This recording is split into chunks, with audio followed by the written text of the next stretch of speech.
Hello, good morning. My name is Daniel. This is Engelgeist. This is my channel. Thank you so much for tuning in. For those of you that are new, welcome. For those of you that are returning, welcome back. And for those of you that support me over on Patreon, thank you so very much for your monthly subscription. If you're interested in doing that, you can go over to patreon.com, open up an account, and look up Engelgeist. There you can support the channel through a monthly subscription. There's different readings that are available only over there monthly, and you do get the daily forecast a day early. So these are released the day before over there. And you also get to vote in what decks we use in the months to come and things like that. So if you're interested in that, that's a great way to support the channel. Other ways to support the channel, follow my Instagram at Engelgeist333, subscribe to this channel on YouTube, or if you're watching it on my Facebook business page, please like my Facebook business page and follow there so you'll be notified when I go live, because I do broadcast live to both platforms.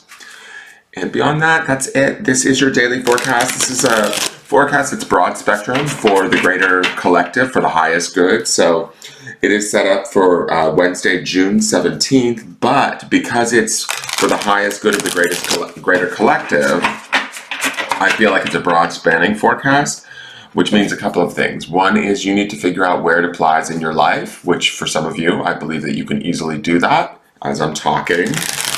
It'll take your mind or your intuition to a certain area of your life that you might be thinking about or looking at, and apply it there if it fits. You know, use it how you see fit. But if it doesn't work for your life, that's okay. That doesn't necessarily mean anything. You might be working on something different than the greater collective, and that's fully acceptable.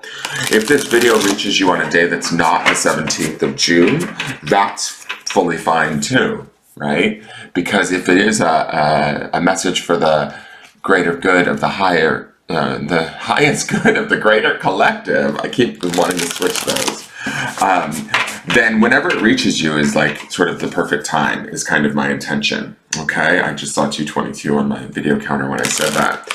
So that's also a good sign there. So that is the intention with these videos. You can even go and play video roulette if you wanted. You could go through my old dailies and just pull one and listen to it and see what it has to say to you. Does it apply? Did it make sense? And then leave me a comment and let me know. But this is ideally for my regular viewers. This is set up for Wednesday the 17th. We do have quite a bit of stuff going on right now. Let's look. What was the midweek card? It's that Four of Rings. Okay, so Rings in this deck is Pentacles, and Four of Rings is sometimes, to me, fours represent stability, but also the Four of Pentacles in traditional Tarot can also mean like holding on a little too tightly to things, maybe being in a little bit of fear or worry. I didn't sense that fear with this deck. This deck is much looser than traditional Tarot. There felt like there was some movement, although it was slow, maybe a little bit murky. But let's see, we've got those interesting cards like the Void and the Blue Flame. These are cards in the Starseed Oracle that are really letting me know that there's some sort of internal transformation that might be taking place for us, even if things are moving slowly or we're feeling a little bit stuck. I feel like foundations are being rebuilt in our lives, perceptions are changing, that sort of a thing, and I feel like they're intrinsic to who we are and how we see the world, and I think that this is a good thing, but we need to embrace these changes to speed up that process, if that makes any sense at all. So let's see what is in store for us today.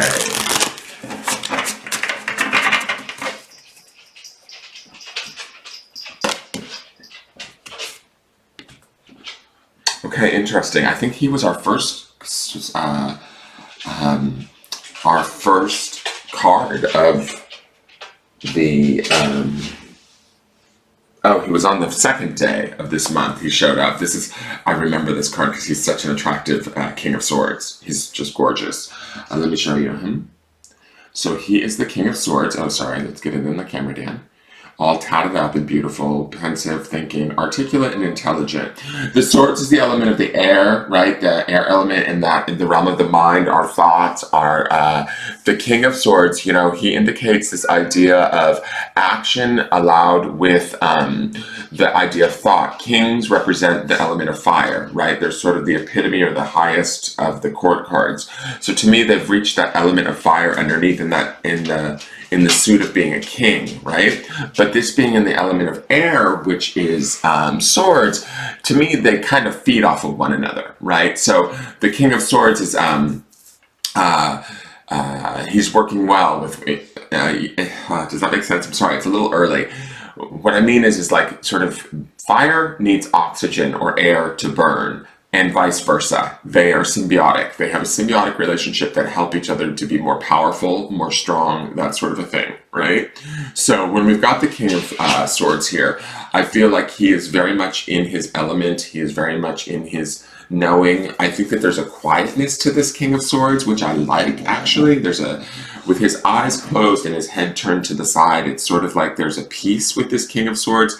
The King of Swords always represents this idea of clear thinking, decision making.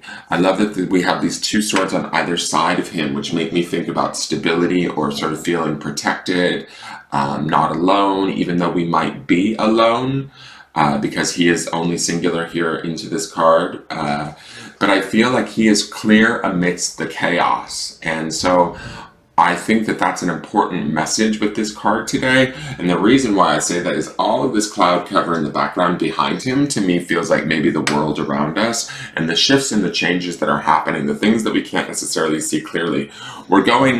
There's been this theme this whole entire week of this idea of moving in through the darkness, moving through the cloud cover, trying to find our way. The King of Swords is empowered to utilize the mind and action, right? That being the king aspect of it, the fire aspect of being a king card, to make clear decisions and then sort of act on them. I don't feel like this king does not feel super active to me, like I'm gonna go out there and get him.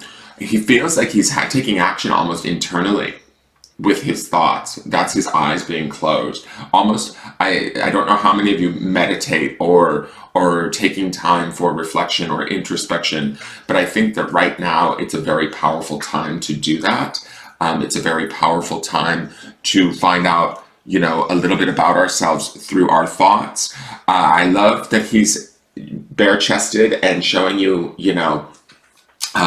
a sense of vulnerability. This sort of halo around his head always to me makes me think of spiritual connection, clarity, those sort of energies, right? So I think that this is something that we can certainly attain today if we take the time to go inward, to close our eyes, to pause, to take a couple of breaths, to get vulnerable, like this beautiful bare chest that he has, right? And I want to say this, his tattoos are sort of like his battle scars or his life experiences. He wears them sort of with a awareness of each and everything that he's gone through. He no longer regrets. He clearly understands. He's intelligent enough to understand that all of those things are opportunities or experiences that have brought him to this point, right? And so to me, I feel like there's a true strength to this card, a steadiness, even in the midst of chaos, right? If stuff feels like it's just flying around you, not making a lot of sense, people are acting a fool, whatever may be going on for you guys, I want you to understand that there is this opportunity to remain clear, concise, articulate, intelligent, empowered today. And also some of those experiences, these tattoos that we see on his body, I just get this feeling that, those experiences we maybe have gone through, the harder ones more so, have actually prepared us for the things ahead that we kind of don't necessarily feel as though we may know how to navigate. This King of Swords says to me, we do. We just have to go inward. We have to sort of, close. I don't want to say close our eyes to what's going on in the world, but what I mean is find that internal information or that internal guidance within yourself that allows you to make those clear, concise, intelligent decisions about what's going on around you and how best to fit into the scenarios. It's not about getting caught up in the emotionality, right? Of, oh my God, that's so wrong. I can't believe they're doing this or they're doing that. It's about sort of the clear thinking and the stability to make sort of intelligent and articulate decisions around, you know, where you stand amidst the sort of churning environment that's going on around you. The churning is going to sort of lead you somewhere. That's the feeling that I get for everyone. I feel like this churning is sort of forcing us into this place of better understanding of ourselves. It's forcing us to become vulnerable, like this bare-chested king. It's forcing us to rely upon our own thoughts, our own minds, our own emotions, and to trust those at a little more deeper level. There's definitely this shift, I feel like, going on where we're no longer allowing society to sort of, I mean, society is educating us on some level as to who we are and requiring us to dig a little bit deeper. But it's like, I feel like there's a shift in what's happening for, this is going to sound a little goofy, but this is where my brain is going right now. I feel like there's a shift that's happening within humankind where we no longer look to the outside world for our cues. We look inward. And the conversation is a bit more structured or intelligent in that way. There's definitely a peace with this King of Swords. I want to say that too. It feels very peaceful to me. So let me see here. What does the Starseed Oracle want us to know? What is it going to build? Sorry, my phone is ringing, guys. I didn't put on any music this morning because I just wanted quiet. I wanted quiet! Ooh, activated earth. Power places, ley lines, trust where you're led. Okay, so I might read this card because this is an interesting card. I'm going to say this. Today is a day, the sense that I'm getting is these are both very empowered cards. Not only is he empowered in his mind, right, with this halo around him, this quietness, this peace, being vulnerable, showing his, like, who he is to the world, so to speak, and not being fearful of that. This activated earth feels like a strong connection to the earth, right? So mentally, ideally, most of us are working on, if not already in this space of authority, in this, like, with this mindset of willing to take sort of calm, intelligent action if we need to, or if we have opportunities to today, which within whatever situations we're working within, we need to trust ourselves, trust our minds, stay at peace, but also connecting ourselves to the earth and the environment around us, right? There's light. This to me feels like a tube of light or like a download that might be coming down. We were looking at the void, right, that was going on. Again, we have another doorway, like yesterday's judgment card that came up in our tarot deck. We have another doorway here into this light.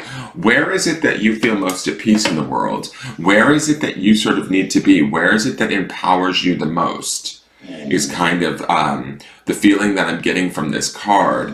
I feel like we can attach ourselves, or not attach ourselves, but bring ourselves to those places. If we have a special spot, you know, that we enjoy going to that calms us or centers us just a little bit more, maybe today is the day to go there.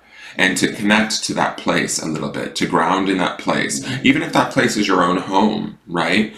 Sitting down for a few minutes in our mind, closing our eyes, getting peaceful, getting calm, getting very clear, sort of decisive, and making a conscious choice to sort of connect to the earth and to all of the present sort of stuff that's going on in it. Whether we understand it, whether we agree with it, whether we, you know, it seems chaotic to us, we need to sort of, like, when I'm looking at this king, I feel like we need to become the calm in the eye of the storm, right? We need to find that for ourselves. And I think that doing that, it is going to first be within our mind. And then as we do that, we want to then connect that and ground that into the earth, right? Into our space, our environment, right? Let's look at activated earth and just read the card really quick, just because I feel like there's something going on with these starseed cards in the way that they're coming out. So power places, ley lines, trust where you're led. Ley lines are invisible pathways on the land along which energy travels. They can be sensed when we tune into them with our subtle senses. Also known as spirit paths, they've been compared to the meridian system of the body used in Chinese medicine, and they link sacred sites, stone circles, burial mounds, and places of worship worldwide. In Australian Aboriginal culture, song lines were the paths traveled by the creator beings as they made the land and sea during the dreaming. These paths were recorded in the traditional songs and dances of the people, allowing them to access information about the land's history and to travel safely across great distances. Many believe that as we visit such sacred points on Earth, something is activated within us. Again, we've got this activation integration stuff going on this week, guys. Some also believe that by connecting with the land with devotion at these sacred places, something is activated within the planet too. Are you being called to travel to a sacred place or that your soul remembers, or to tend the land you live on, to honor and acknowledge the known and unknown keepers or nature spirits of that land? As you connect with the earth and honor its keepers, the land opens up more fully to hold you. The fruits provide more nourishment, the guardians watch over you. The starseed activation is: place the card on the portal of your heart and whisper the following: I honor and thank the keepers of the earth beneath me, known and unknown. Thank you for your nourishment and tender holding. So what I am going to say about this, a couple things. There's a reference to activation in here. I want to say this, and I understand the concept of ley lines, but you guys don't have to necessarily find your ley lines, right? Or actual true ley lines. You can go to a space that is sacred to you, right? You can go to a place where you feel peace, connection, calm, even if this is within your own, say, backyard. I would suggest going outside, ideally. But if you want to do it from within your home, wherever that sort of connection is to the earth, to the environment, I feel like grounding in it today, especially with the intelligence and the articulation that comes with this King of Swords, the clarity and peace that I see that comes from him, it enables us to not only ground in it, but like we bring that connection back to the earth, and the earth pays us back with that. It brings us into a present time state, a clearer awareness, even amidst all of the clouds that we see behind this King of Swords, right? So we want that present time feeling. We want that sort of, we want to open this door to the light that is, available to us. It also brings us into this present time sort of acceptance of where things are at on the planet, whether we agree with them or not. And we're no longer sort of struggling in an energy of struggle, resistance, judgment or whatever with what's going on around us. We're actually more in the flow versus fighting against it. Does that make sense? So keeping that in mind today, I think that will be very healing and optimum for those of you that are watching. Let's see what the grounding stone is. And remember that grounding stone for the week, this week, is to find that sort of clarity within. So the stone is faith. When I talk about sort of bringing ourselves into this idea of maybe we don't understand what's going on, we don't necessarily agree with the clouds that are happening around us, if we connect to the earth and we connect to ourselves and make that our main primary connection and have faith in that, we're going to strengthen ourselves. We're going to be able to weather whatever storm comes our way. There may be a few more storms, and by storms I mean, there could be more COVID, there could be murder hornets, who knows, there could be alien cows from Venus that show up at this point. I really have no friggin' idea what's going to show up, but we want to be strong and ready for it. We want to be balanced and sort of in tune and connected to the planet for it. We want to be sort of grounded in our light, in our awareness, in our intelligence, right? And in our faith that we are going to be okay, that through all of this, it's bringing us to a state of clarity. Sometimes we have to go through periods where we feel unclear, right? Or unable to manage. But as we work our way through these situations, we are, in faith, in the blindness or the unknown. It requires us to stimulate our faith, but the faith is within us, about us, for us, within our own higher self, and within our connection to the planet. Mother Earth is here to aid us and sort of care for us. We're sort of, we come from Mother Earth and we go back to Mother Earth at the end of each life cycle. So we need to keep that in mind too, that she's an ally here. What's going on in this world is crazy, yeah, but it's not necessarily useless. Let's remember that too. Right? And so I think that having that faith, first beginning with ourselves, then with Mother Earth, harboring that connection, nurturing that connection today is going to be very powerful for you guys. That faith could then sort of branch out into faith in humankind or our brothers and sisters and whatever they may be doing or not doing, whether it makes sense or not, when we sort of, take the emotionality out of it and the reactiveness out of it, we actually bring more peace to the planet. And that's good for not only us, but also for Mother Earth too. All right, that is your forecast for the day. I hope that it made sense. Stay with this idea of something is activating within us, guys. Stay with this idea that there's opportunities of finding deeper aspects of ourselves that we didn't know existed. Something's happening on a more subtle, quiet level of evolution that I can't quite fully put my foot on, but it's there. All right, I love you. This is your forecast. Please like, share, comment, subscribe. Tune in tomorrow and we'll see where these cards go. And I look forward to seeing you then. All right, take care. Bye-bye.